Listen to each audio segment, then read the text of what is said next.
Vreme je danas i za centralnu temu Infoklinike. Zbog previda lekara i nedovoljne edukacije roditelja, samo 2 do 3 od 10 dečaka na vreme se operiše od ove medicinski lako rešive smetnje koja u kasnijem životnom dobu može imati značajne posledice, sterilitet i povećan rizik od maligniteta. Kako pokazuje statistika, u Srbiji se godišnje rodi oko 70.000 beba, od toga oko 35.000 dečaka. Izvesno je da će barem 500 muških beba imati problem nespuštenih testica, u suštini banalnu, lako uočljivu i medicinski jednostavno rešivu smetnju ako se na vreme obrati lekaru. Danas je ovo tema o kojoj razgovaram sa mojim gostom, u pitanju je profesor dr. Zoran Krstić, dečiji urolog i hirurg opšte bolnice Medigrup. Želim vam dobar dan i dobrodošlicu. Evo, na samom ovom početku da kažemo, šta je to hipospadija? To je urođena anomalija polnog organa gde se mokraćna cev, koja bi trebalo normalno da se otvara na vrhu penisa, otvara bilo gde od vrha pa sve do perineuma, odnosno ispod skrotalne kese, odnosno ispod mošnica. I zavisno od lokalizacije tog otvora, hipospadija se deli u 3 grupe, od kojih je ova gde se otvor nalazi na skrotalnoj kesi, odnosno blizu anusa, su najteže. Srednji tip su one koje se nalaze u proksimalnoj, odnosno donjoj polovini penisa, a one koje se nalaze na vrhu su najlakše forme. Suština problema je da u nekim slučajima, pogotovo kod teških formi, dolazi do formiranja krivine penisa koja ometa normalno mokrenje. Dakle, dete ne može pravo da mokri, veoma često zapišava cipele. Onda za seksualne odnose mogu biti onemogućeni zbog te velike krivine penisa. Isto tako, tok ejakulata nije u pravom smeru, tako da ta anomalija nije samo kozmetska, nego i funkcionalna i zahteva lečenje. Kako se može podeliti hipospadija? Pa, u zavisnosti od lokalizacije otvora, dakle, u te prednje, srednje i zadnje, pri čemu ova zadnja ili posterilne hipospadije su najteže i one se najteže leče i idu sa najviše komplikacija. Ono što kod hipospadije je važno znati da tu uzrok hipospadije, koja je inače dosta česta anomalija i otprilike se kreće oko 0,7 do 1% muške živorođene dece ima hipospadiju, što nije mala cifra čak ni za našu malu zemlju. I uzroci nisu jasno definisani, ali se zna, na primjer, da se hipospadija javlja čak 5 puta češće kod dece koje se rađaju iz vantelesne oplodnje, odnosno moderno IVF-a. Isto tako kod nekih endokrinih bolesti se češće javlja, a opisano je i uticaj faktora sredine, kao što su mnogo estrogena u mesu, u mleku, onda u plastici koja se koristi za pakovanje raznih sokova, onda limenke također su plastificirane iznutra i da je to jedan od razloga da taj progesteron iz ovih stvari koje sam nabrojao dovodi do češće pojave hipospadije.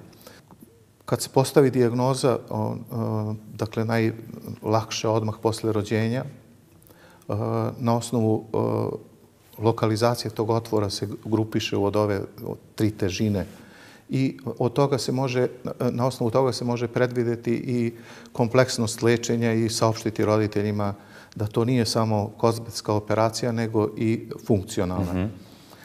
Od ispitivanja koje bi bile potrebne posle rođenja, to su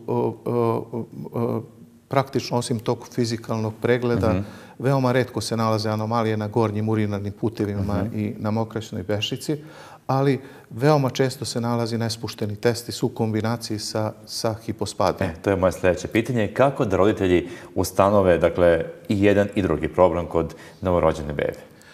Praktično, roditelji ovu anomaliju na penisu vrlo lako vide, nespušteni testis, čak i lekari ponekad pogrešno procene i ne postavi se pravovremena dijagnoza, pa je ovo što ste vi u najavi rekli se desi da praktično samo 20% dece se od nespuštenog testisa operiše u uzrastu do 18 mjeseci, što se danas smatra optimalnim vremenom, sa najboljim rezultatom u smislu postizanja plodnosti i sa najmanjom učestalošću maligniteta, jer rana operacija to sprečava. Ono što je važno kad je udružena hipospadija i nespušteni testis, tu treba uvijek misliti na takozvana oboljenja seksualne diferencijacije i praktično kod svih hipospadija postoji oko 9% nespuštenog testisa. Ali ako se radi o teškoj hipospadiji, ako je ona udružena sa nespuštenim testisom, onda u 30% slučajeva postoje ta oboljenja seksualne diferencijacije. Šta to znači, doktore? To je ranije se koristio termin interseks, gde se rađaju deca s pomešanim genitalijama, gde je teško bez ozbiljnijeg ispitivanja utvrditi tačno pol deteta. Tako da, zato se kod hipospadija teških koji imaju nespušten testis uvijek traži da nema neki od ostataka ženskih struktura unutrašnjih i zato je tu neophodno to ispitivanje. Čak 30% onih koji imaju hipospadiju, tešku i kriptorhizam imaju interseksualno stanje ili ako ima tešku hipospadiju i testis se ne pipa, onda čak i do 50% se nađu ostaci ženskih struktura u toku tih ispitivanja. Da.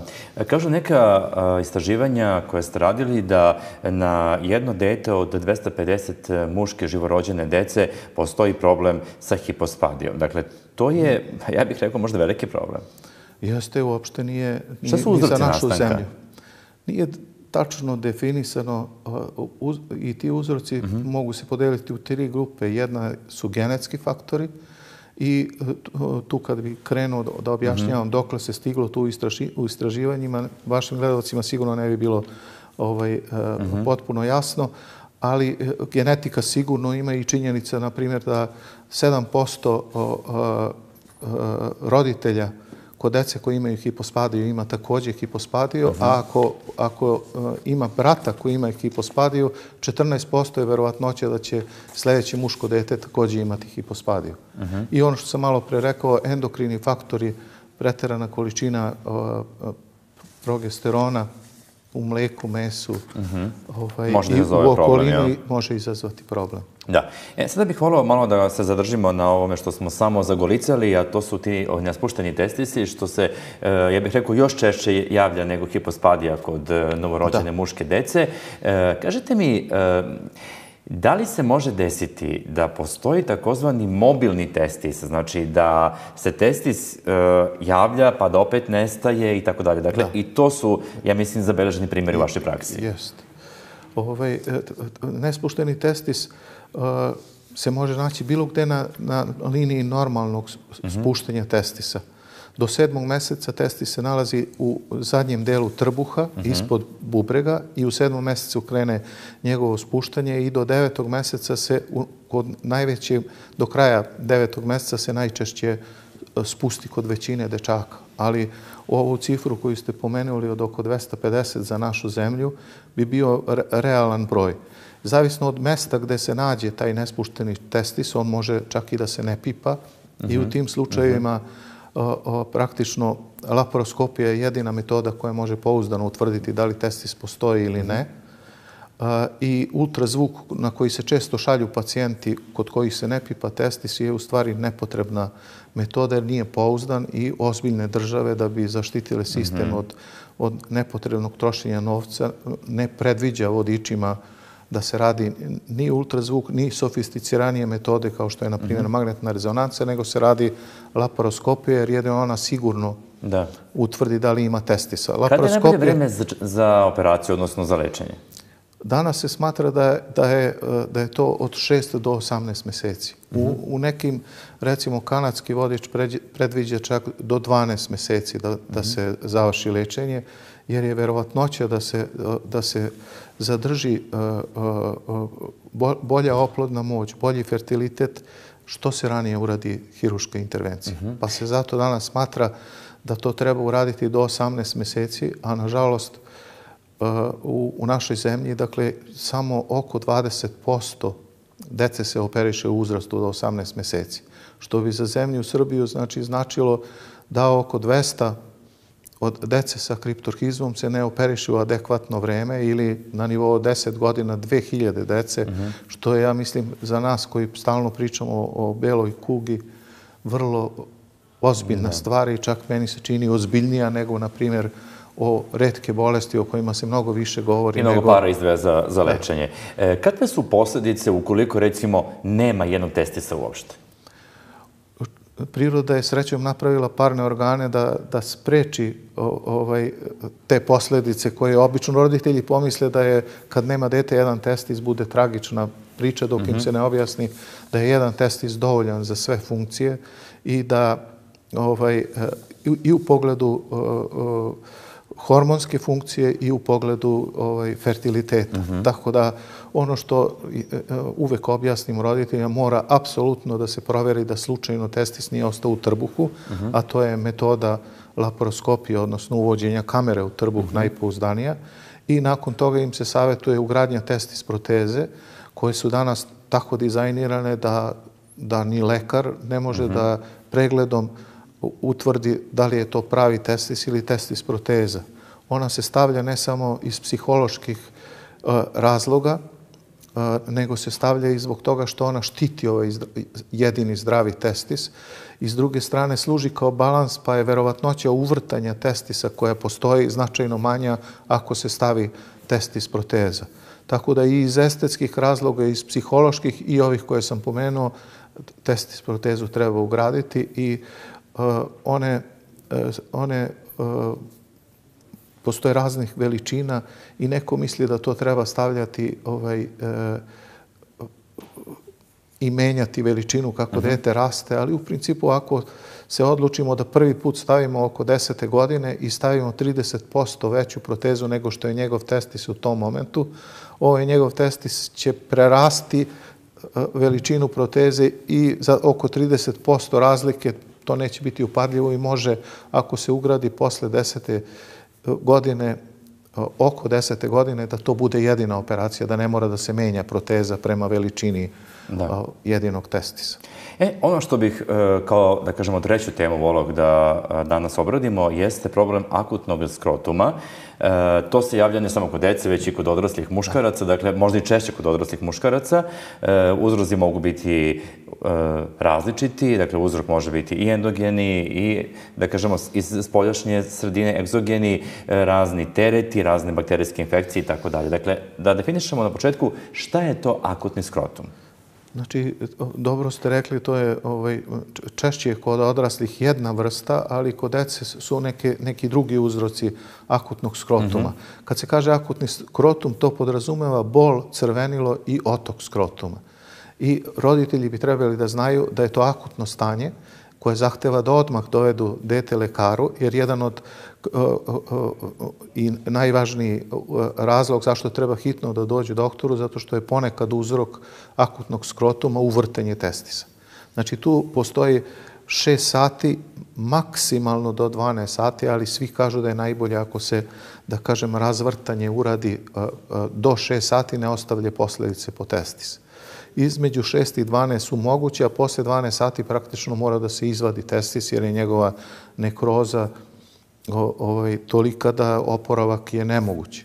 Tako da ako dete ima bol, crvenilo i otok, roditelji moraju da dovedu dete lekaru i da se utvrdi šta je uzrok. Tu značajno pomaže, osim običan pregled, koji ponekad je dovoljan da se postavi dijagnoza, zato što može da se vidi da je taj testis koji je uvrnut, najčešće to odnos je 4:1 za levu stranu, da je on podignut i stoji horizontalno u odnosu na normalnu poziciju, da je bolan na dodir i da se isključuje refleks kremasternog mišića koji inače podiže testis i kod zdravih ljudi.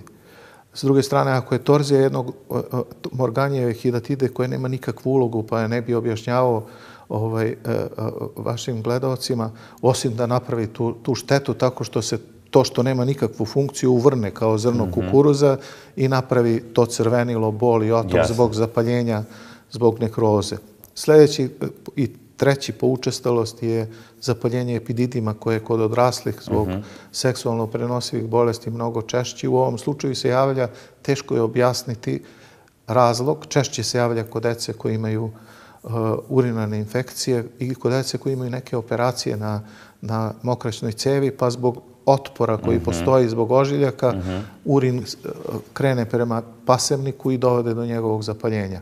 I neki drugi razlozi koji su značajno ređi mogu dovesti do akutnog skrotuma, kao što je, na primjer, uklještena kila koja, ako se pažljivo ne pregleda i ne utvrdi, može da dovede do ozbiljnih posljedica. Ali tu je ultrazvuk dijagnostički koji može da nam da zapravo... Apsolutno postavlja dijagnozu i torzije testisa, iako je kojim slučajem uklještena kila. Šta je torzije testisa? Uvrtanje testisa. Uvrtanje testisa, dobro. Kako se leči ovo akutno stanje? Ukoliko utvrdimo da je torzija testisa hitna operacija sa da kažem, detorkvacijom, razvrtanjem testisa i fiksacijom da se ne bi ponovo to desilo. U nekim slučajevima čak moguća i bez reza da se odvrne testis, pogotovo kad se dete relaksira u anesteziji, ali je ipak posle toga potrebno sve ozbiljne knjige kažu da treba uraditi fiksaciju. Oko fiksacije suprotnog testisa su delimično podeljena mišljenja. Većina knjiga kaže da treba fiksirati i drugi testis. Ja za 39 godina koliko sam dečiji hirurg i dečiji urolog nisam vidio ni jednom torziju na suprotnoj strani. Pa uvek kažem to roditeljima da, jer nije bez traume ni fiksiranje testisa. Naravno. Jer to, što kažu, može da napravi posljedice. Izaziva, da kažemo, probleme i neprijatnosti. Ako je torzija te morganijeve hidatide, dakle koje nema nikakvog značaja osim što napravi taj problem, ili zapaljenje pasevnika, ono se leči mirovanjem, antibioticima i najčešće prođe bez hiruške intervencije. Ništa, vama veliko hvala na gostovanju u današnjem izdanju Infoklinike i ono što bih volio da kao apel uputimo našim gledocima, roditeljima, pa i onim budućim roditeljima, jeste da prate svoju decu, da ih dovode na redovne preglede i da prosto ništa ne ostavljaju. Spustit će se taj testis sam za 6 meseci, za 4 meseca. Nećemo da vodimo dete kod lekara. Ništa nije sramota. Ako mogu samo da kažem, jedan jednostavan pregled je koji će razlikovati nespušteni od retraktilnog ili šetajućeg testisa. Znači, treba staviti dete posle 6. meseca kad ono sedi u toplu vodu, u turskom sedu. Taj mišić kremaster koji diže testise se opusti i u većini slučajeva oni spontano se spuste u skrotalnu kesu, odnosno u mošnice. Ali nije dovoljno da to vide, treba da pipnu. Kod veće dece položaj sumo rvača sa raširenim nogama, leđa naslonjena uz zid, u čučećem stavu, potpuno raširene noge, lepo može da se i vidi i pipa testis. Ako su dole, nema potrebe da dolaze. Ako im je išta sumnjivo, treba da dođu u lekaru, jer po sadašnjim našim analizama samo 20% se operiše u uzrastu koji je optimalan da ostavi najmanje problema sa plodnošću i najmanje učestalost maligniteta. I da ne bude zabune, jedan testis, jer tako je uvek dovoljan za sve funkcije. Dovoljan za sve funkcije. Veliko vam hvala na gostovanju u Infoklinici. Ostanite još malo sa nama da pogledamo naredni prilog. Moj gost bio je profesor dr. Zoran Krstić, dečiji urolog i hirurg opšte bolnice Medi Group.